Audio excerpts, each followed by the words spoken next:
얼굴을 한번 활짝 펴보십시오. 우리 한국 사람들은 얼굴이 좀 어두워요. 여러분들은 여러분 자신에 대해서 잘 모르잖아요.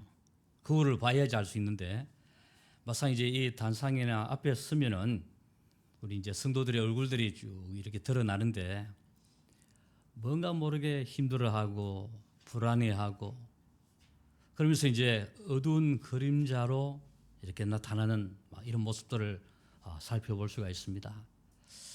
그래서 저는 목회를 할 때에 늘 성도들이 그런 이야기를 했습니다. 거울을 자주 보십시오. 그리고 내 얼굴의 모습이 어떤 모습으로 나타나는지 꼭 한번 확인을 한번 해보십시오. 왜냐하면 얼굴 자체가 전도입니다. 실감이 잘 안 되시죠? 여러분들이 환하게 웃으시면요, 불신자들이 저 사람 예수 믿는 사람이구나 단번에 눈치를 챕니다. 인상 찡그리고 화를 내고 역정을 내는 그런 얼굴을 가지고 있다면 아이고 참 한숨이 나옵니다. 이제는 여러분 자신의 얼굴에 꼭 책임을 지십시오. 두 남녀가 결혼하여 신혼집을 차렸습니다.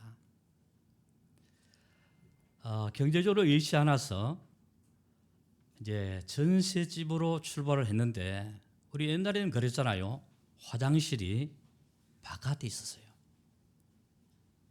그렇지만 이 두 분은 행복했습니다.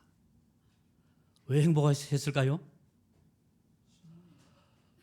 어디서 사느냐가 중요한 것이 아니고 누구하고 같이 사느냐, 이게 이제 더 중요한 거거든요. 사랑하는 사람과 함께 살아갈 수 있다는 것, 이것처럼 행복한 일이 없습니다. 그래서 이 두 부부는 비록 전셋집에 살고 화장실이 바깥에 있는 곳에 살았지만은 더 행복했고 웃음이 끊이질 않았습니다. 그러다가 이제 세월이 좀 지나서 아이들을 얻게 되었습니다. 사내 아이 둘을 얻었는데 우리 잘 아는 것처럼 얼마나 발랄한지 뛰어다니고 날아다니고 아이들이요. 그러면서 온 집안을 해주고 다니는 겁니다. 급기에 어떤 불상사가 일어나냐면은 주인집에 창문을 깨는 일이 일어났습니다. 그것도 한두 번이 아니고, 그러니까 맞소리장이 있다는 거죠. 이제 이 아이들이 막 떠들고 다니면 결국에는 주인집으로부터 통보가 날려왔습니다. 어떤 통보일까요? 잘 아시네요. 방빼라는 겁니다. 도저히 같이 살 수가 없으니까 당신네들 나가 주십시오. 얼마나 서럽던지요. 하는 수 없이 이제 집을 떠나게 되고 일을 깨물고 열심히 일을 했습니다. 나도 내 집 마련해야지. 몇 년이 지난 후에 평수는 적었지만은 조그마한 집을 하나 장만을 했습니다. 그리고 화장실은 바깥에 있었어요. 지금 제가 말씀하는 이 내용을 잘 들어보시면은 나중에 여러분 스스로가 결론을 좀 얻어낼 수가 있습니다. 어쨌든 이들은 행복했습니다. 왜냐하면 방빼라는 구박을 받지 않으니까 얼마나 좋았는지 몰라요. 이제 열심히 살아갑니다. 그러던 어느 날 친한 친구로부터 연락이 왔습니다. 아파트를 한 채 장만을 했는데 집들이를 한다. 와서 축하해다오. 그래서 이 두 부부가 함께 그 친구의 집에 갔습니다. 보통 이제 집들이 가면은 어떤 집일까 한번 둘러보잖아요. 안방, 건넌방 쭉 이렇게 돌아보는데 이 두 부부에게 깜짝 놀랄 일이 하나 벌어졌습니다. 화장실이 집 안에 있거든. 아파트에 들어가면 당연한 일인데 우리 어릴 때는요 주로 이제 푸세식으로 바깥에 이제 화장실이 있었는데 이 친구가 얻은 이 집은요 집 안에 화장실이 있는 거예요. 그때 마음속에 결심을 했습니다. 열심히 돈 벌어야 되겠다. 나도 집 안에 있는 화장실 있는 집을 구입을 해야 되겠다. 몇 년 동안 열심히 일을 했어요. 급기야 화장실이 집안에 있는 집을 한 채 마련을 했습니다. 얼마나 기분이 좋았던지. 그리고 이제 세월이 지났습니다. 또 그 친한 친구로부터 전화가 왔습니다. 아파트 평수를 조금 넓혀가지고 이사를 했는데 또 집들이를 오라는 겁니다. 그리고 이제 이 두 부부가 함께 참석을 해서 집들 그 잔치에 참석을 했는데 시간을 또 이렇게 쭉 돌아봤습니다. 돌아보는데 눈이 뒤집히는 일이 하나 벌어졌습니다. 화장실이 2개거든. 안방에 하나 있고 현관문 앞에 하나 있고 2개. 이야, 이럴 수도 있구나. 어떻게 화장실이 집안에 2개나 있을 수가 있어? 돈 벌어야 되겠다. 또 마음의 결심을 하고 열심히 일을 해서요, 정말로 화장실이 2개가 있는 집을 마련을 했습니다. 그리고 몇 년이 지난 후에 두 부부는 세상을 떠나고 말았습니다. 여러분, 이 두 부부는 무엇 하다가 세상을 떠났습니까? 화장실 바꾸다가. 제가 미국 들어와서 살 때에 어떤 우리 집사님 집에 갔는데 화장실이 3개나 있더라고요. 목사님, 이거는 아무것도 아닙니다. 5개, 6개 있는 집도 있다고 하더라고요. 이야, 화장실이 2개, 3개 있으면 참 좋습니다. 그러면 아침에 싸울 일이 없거든요. 화장실 하나 딸랑 있으면 막 딸하고 아들하고 부부끼리 막 싸우고 쟁탈질이 나는데 참 끔찍하거든요. 화장실이 2개, 3개 있는 집으로 이사가기를 주의 이름으로 축원합니다. 아멘 안 하신 분들은 그렇게 하십시오. 여러분, 열심히 사는 것도 중요합니다. 최선을 다하는 것도 중요합니다. 그러나 더 중요한 것은 무엇을 하며 살아가느냐. 정말로 내 인생이 가치 있는 삶을 살고 이 땅을 떠나갈 수 있느냐. 이것처럼 큰 축복은 없습니다. 근데 많은 경우에 엉뚱한 일에, 전혀 가치 없는 일에 크게 인생을 소진하고 참 자기 멋대로 살아가는 이런 인생들이 얼마나 많습니까, 여러분? 오늘 설교의 제목이 무엇을 위해 살아가느냐가 중요하다. 무엇을 위해서? 정말로 내 인생의 삶이 어디에 초점을 맞추고 살아가느냐, 여기에 인생을 걸어나가신다면 하나님의 놀라운 축복들이 반드시 여러분의 삶 속에 임하게 될 것입니다. 그래서 오늘 무엇을 위해서 살아가느냐, 여기에 대한 제일 중요한 가이드라인을 제공하는 성경이 어디냐면 그게 느헤미야서다. 지금 제가 계속해서 건축 헌신 예배 때에 우리 느헤미야서 저지난주에는 2달 전에는 1장, 그리고 지난달에는 2장, 오늘은 제가 이제 3장을 말씀을 드리는데, 이 느헤미야서 전체가 뭐냐면은 우리 인생들이 하나님 앞에서 은혜가 어떻게 살아가야 하느냐, 여기에 중요한 답을 제공하고 있다는 것입니다. 자, 이 느헤미야서는요, 무너진 예루살렘 성벽을 재건하는 내용들이 주축을 이루고 있습니다. 그리고 이 모든 일을 주도하고 나선 인물이 누구냐면은 그게 느헤미야입니다. 그때 당시 시대적인 상황을 고려했을 때 무너진 예루살렘 성벽을 재건한다는 것이 결코 쉽지 않았습니다. 왜냐하면 바벨론으로 포로로 끌려갈 때에 그때 예루살렘 전도시가 완전히 불타고 폐허가 되어버렸습니다. 이 소식을 느헤미야가 전해 들었거든요. 얼마나 마음에 참담한 마음이 일어났던지 수일 동안 하나님 앞에 울었다고 했습니다. 하나님, 내 고국 이스라엘이 또 저 예루살렘 성경과 저 예루살렘 모든 성 자체가 완전히 소실되고 무너졌는데 하나님, 어찌 이런 일들이 일어났습니까? 이 사실을 두고 참담한 마음을 가지고 수일 동안 울었다고 했습니다. 그리고 여러분, 예루살렘 성벽을 재건한다고 했을 때 주변에 있는 모든 사람들, 모든 나라들이 다 반대를 하기 시작합니다. 자, 특별히 오늘 2장 19절 한번 볼까요? 자, 그 앞에 잠깐 넘어가시면은 2장 19절 우리 찾아서 같이 한음성으로 한번 합독을 하도록 하겠습니다. 같이 읽겠습니다. 호론 사람 산발락과 종이었던 암몬 사람 도비아와 아라비아 사람 게셈이 이 말을 듣고 우리를 업신여기고 우리를 비웃어 이르되 너희가 하는 일이 무엇이냐? 너희가 왕을 배반하고자 하느냐? 자, 여기 보시면은 산발락, 도비아, 게셈 이런 사람이 나타납니다. 이제 주변 여러 나라들의 수장들입니다. 자, 이 사람들의 이름들은요 조금 기억을 해 놓으십시오. 왜냐하면 뒤에도 계속해서 이 사람들의 이름들이 등장을 하는데 이들 때문에 하나님의 일을 진행하는 데에 상당한 타격들을 가지고 왔거든요. 그렇다면 이 사람들의 이름을 조금 기억을 해 놓으시는 것이 상당히 중요합니다. 어쨌든 예루살렘 성벽을 재건한다는 이 소식을 들었던 주변의 여러 나라들이요 막 길을 쓰고 반대를 합니다. 절대로 이 일이 일어나서는 안 된다.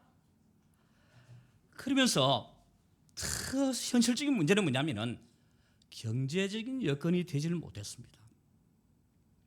포로로 70년 있었잖아요. 뭐가 있겠습니까? 성벽을 재건하려고 하면은 결국에는 돈이 따라와야 되는데, 물질이 있어야 되는데 전혀 돈이 따라오질 않습니다. 그러니까 이스라엘 백성들이 반대를 하는 겁니다. 자국민들이 먼저 반대를 하는데 우리가 지금 먹고 살기도 힘든데 무슨 성벽의 재건이냐, 나중에 하자. 그러면서요 모든 백성들이 전부 다가 다 반대를 하고 이렇게 나타나고 있습니다. 그런데 보십시오, 이런 반대에도 불구하고 느헤미야는 일을 진행을 합니다.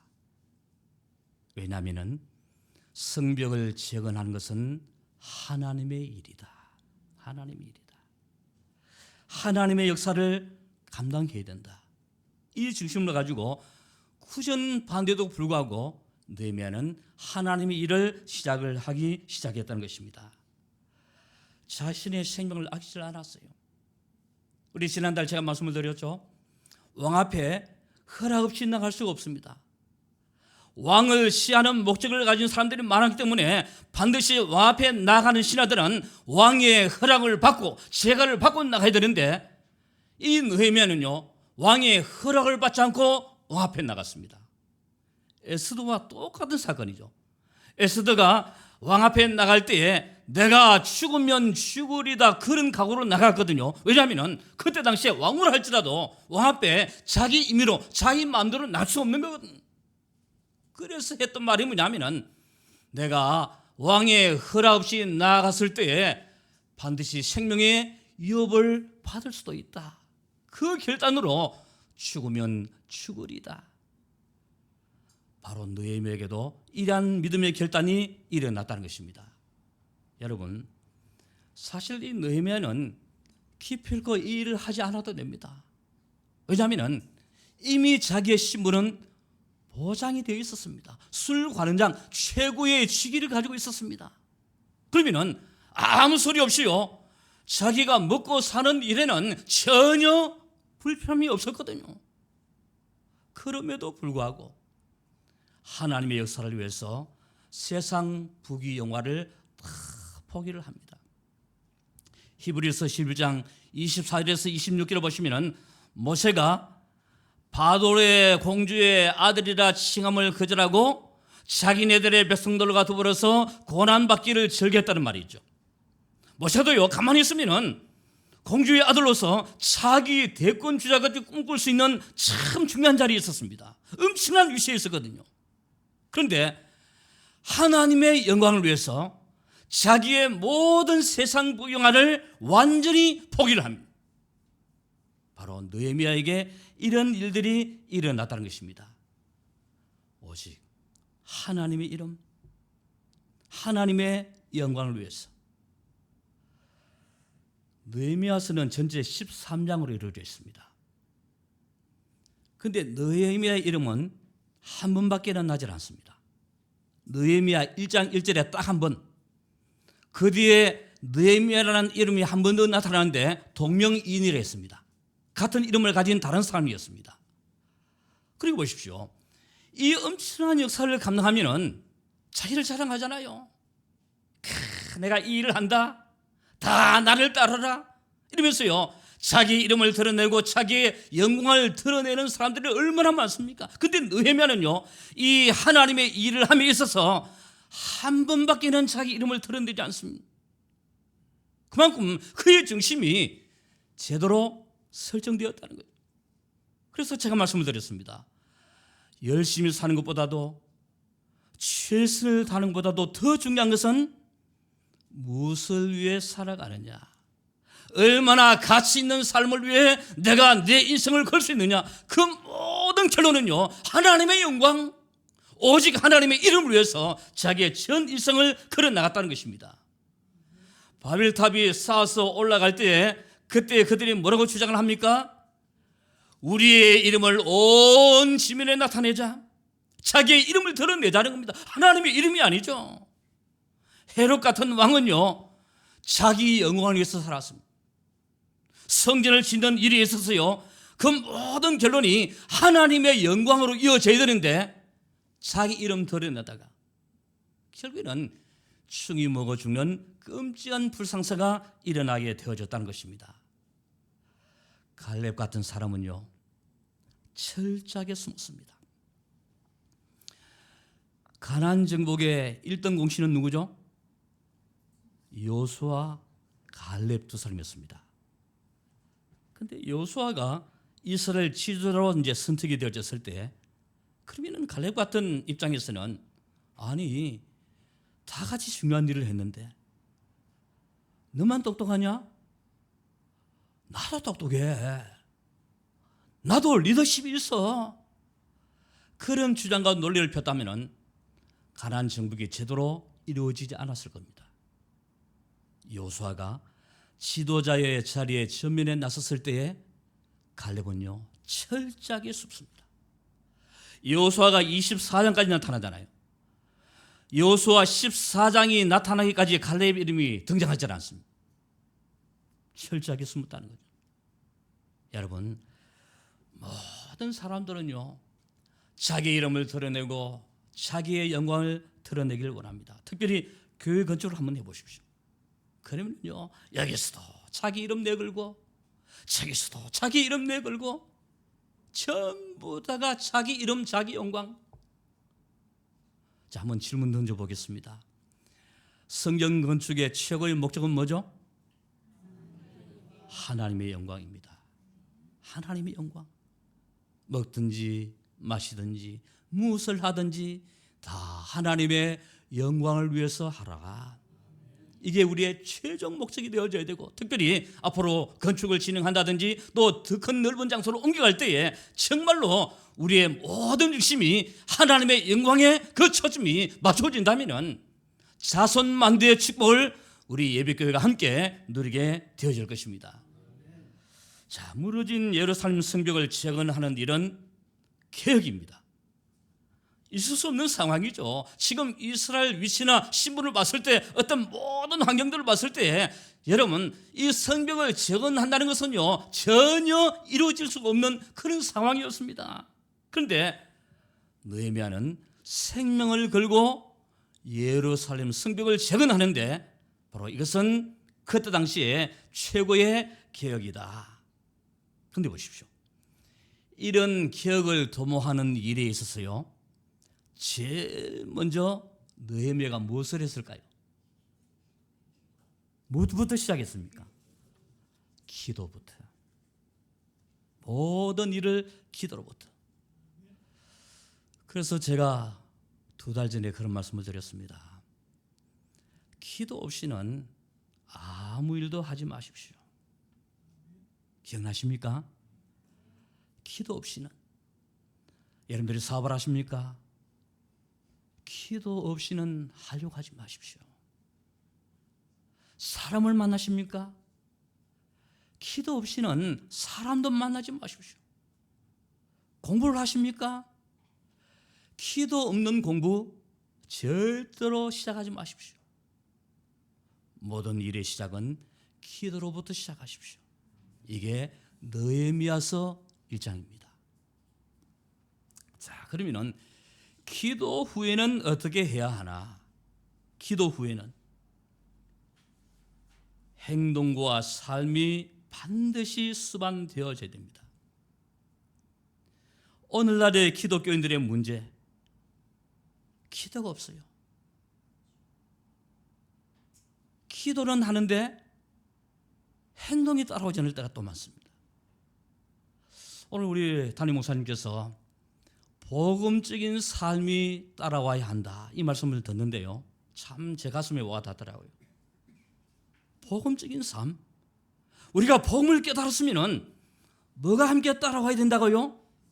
여러분들의 삶이 함께 동반되어지고 수반되어져야 돼요. 말은 많은데, 심지어는 기도는 하는데 그 기도에 대한 내용이 전혀 따라오지 않는다면 아무런 소용이 없습니다. 그래서 여러분, 내가 기도하는 만큼 여러분의 삶과 행동이 얼마나 사실적으로 이루어지느냐, 여기에 최고의 응답이 따라오도록 되어 있습니다. 우리는 생각에 서로 앞에 있어요. 막 기도하면서 막 생각은 막 머릿속에 막 돌고 있거든요. 그런데 손과 발은 움직이질 않습니다. 삶이 동반되지 않는다는 거예요. 그러니까 오늘날의 기독교의 제일 큰 현실의 문제는 삶이 따라오지 않는다. 지탄의 대상이 될 수밖에 없습니다. 느헤미야는 기도 후에 행동으로 옮겼습니다. 왕에게 허락을 받기 위해서 생명을 걸고 그 보좌 앞으로 나가는 이런 행동들, 그리고 실제적으로 일을 새롭게 시작하는 이런 결단들, 바로 그 내용들이 느헤미야서 2장에 나타나고 있습니다. 자, 오늘 이제 3장입니다. 이제 본격적으로 일을 하기 시작합니다. 느헤미야서 이제 3장부터는 저 마지막까지 느헤미야가 이제 이런 현실을 두고 본격적으로 이제 일을 하기 시작을 하는데요, 오늘 특별히 느헤미야서 3장은 크게 두 가지로 구분해 볼 수가 있습니다. 하나는 1절입니다. 그리고 또 하나는 나머지 성경 구절들인데요. 자, 오늘 1절에 보시면은 성벽을 재건하면서 가장 먼저 무엇을 건축을 했다고 말씀하고 있습니까? 무엇을 건축했어요? 양문을 건축을 했다고 말합니다. 여기에 이제 첫 번째로 나타나는 내용이고요. 그리고 두 번째는 3장 2절에서부터 32절까지 성벽 재건에 앞장선 사람들이 쭉 나타나는데 75명의 이름들이 쭉 금명되고 있습니다. 나중에 이제 시간 되시면 집에 가셔서 꼭 한번 읽어보십시오. 이 느헤미야서 3장 2절에서 32절까지 보시면은 이름들이 쭉 나타나는데요, 그들의 이름이 모두 75명. 그런데 이들의 이름은 영광스러운 이름들이었다. 화등망대를 세우고 문짝을 달고 들보를 얹고 성벽을 재건하는 일이 필요한 그런 분야 모든 요소들이 있었어요. 75명의 이 사람들이 함께 동참하고 함께 힘을 합쳐서 하나님의 역사를 이루어가는 이런 내용들이 느헤미야서 3장에 나타나고 있다는 사실입니다. 특별히 오늘은 그 중에서도 3장 1절을 제가 중점으로 한번 살펴드리도록 하겠습니다. 자, 제일 먼저 뭘 건축했다고요? 예, 양문을 건축했다는 말이 나타나고 있습니다. 양문이다. 뭘까요? 말 그대로 양들이 통과해서 들어오는 문이다. 양양자 문문자입니다. 양들이 통과해서 들어오는 문이다. 자, 왜 건축을 함에 있어서 이 양문을 가장 먼저 시작을 했을까요? 왜일까요? 양들이 양문을 통해서 쭉 들어오잖아요. 그러면 제일 마지막으로 부딪히는 부분이 어디냐면은 그게 예루살렘 성전입니다. 이해가 되십니까? 수많은 양들이 양문을 통해서 쭉 들어오잖아요. 그러면 마지막으로 딱 맞닥뜨리는 부분이 어디냐면은 그게 예루살렘 성전입니다. 그러면 제사장들이 그 양들을 잡아서 피를 가지고 하나님께 제사를 드렸습니다. 한마디로 말씀을 드리면 예배 회복입니다. 제일 먼저 양문을 건축하면서 하나님과의 무너진 관계를 회복했다는 겁니다. 여러분, 왜 이스라엘 백성들이 70년 바벨론 포로살이를 했을까요? 왜 포로살이 했습니까? 그것도 70년 동안. 하나님과의 관계가 무너졌기 때문입니다. 불신앙하다가 우상 숭배하다가.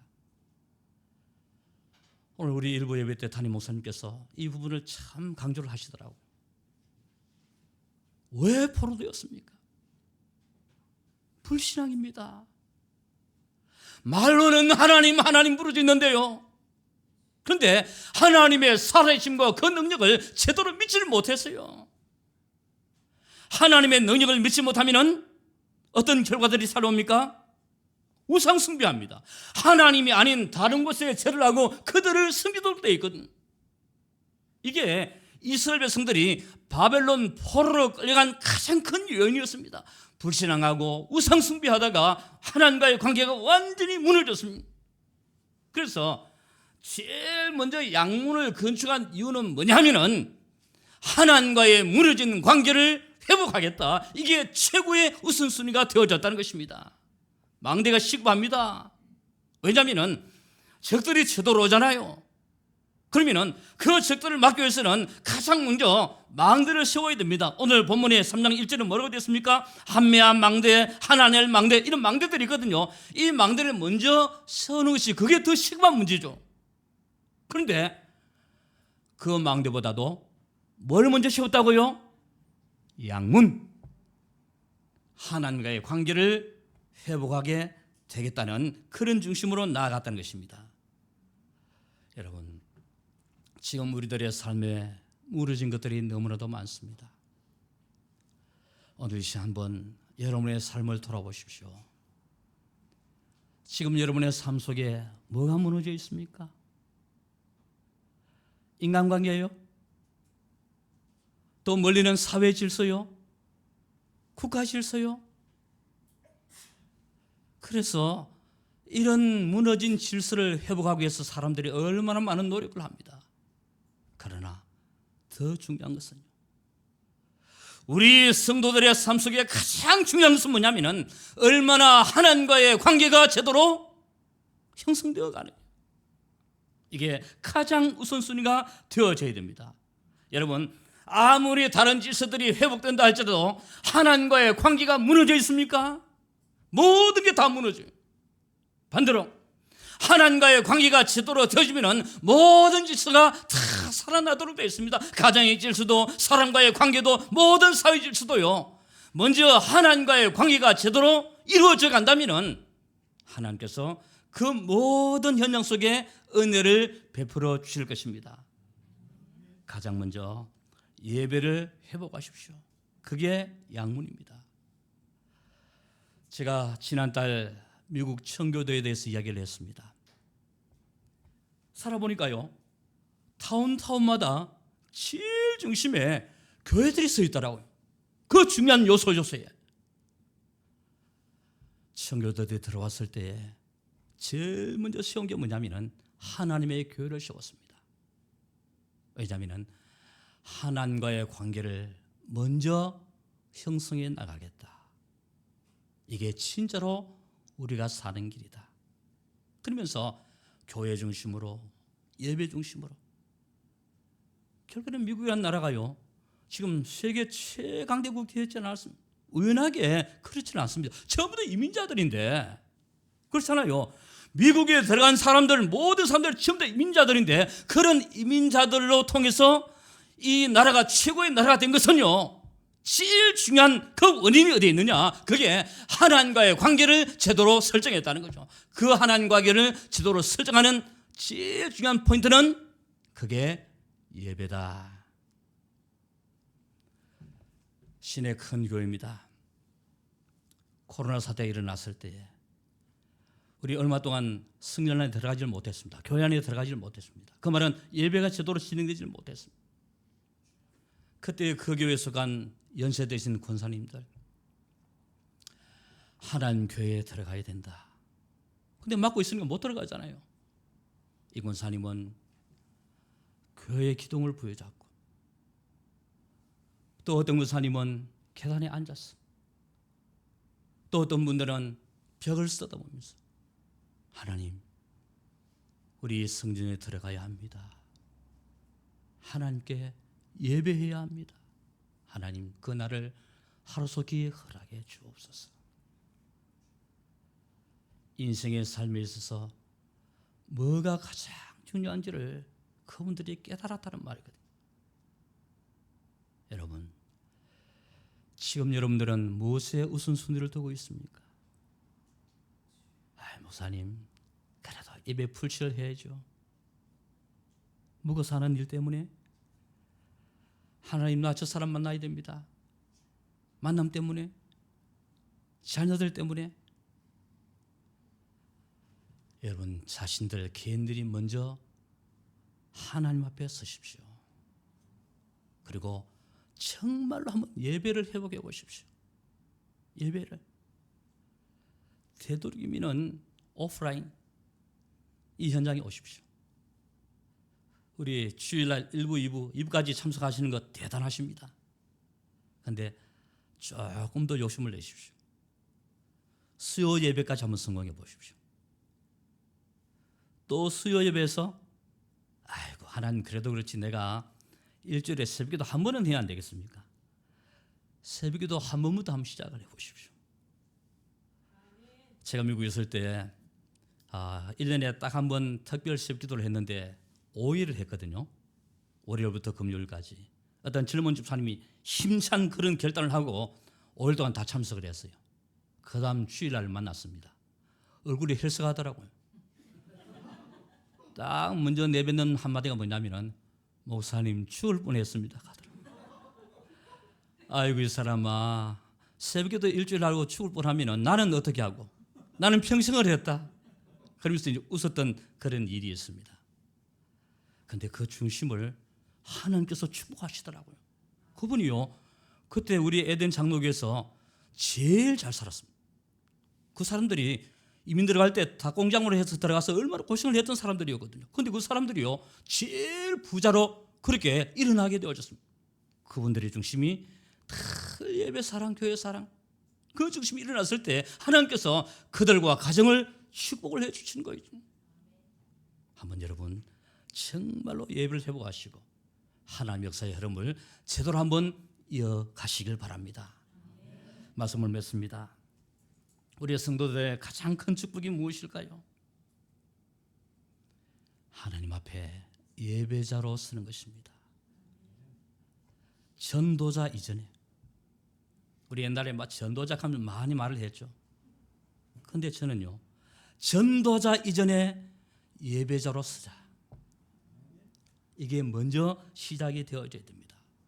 우리 자신을 하나님 앞에 먼저 세우고, 그리고 모든 일들을 한번 시작해 보십시오. 얼마나 하나님께서 여러분들의 인생을 책임져 나가신지를 한번 체험을 해 보십시오.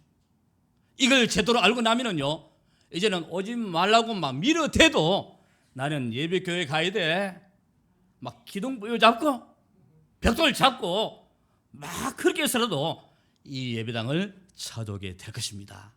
이번 한 주간도 꼭 예배자로 성공하시고 하나님의 축복을 든든하게 누려 나가시기를 주님의 이름으로 축원합니다.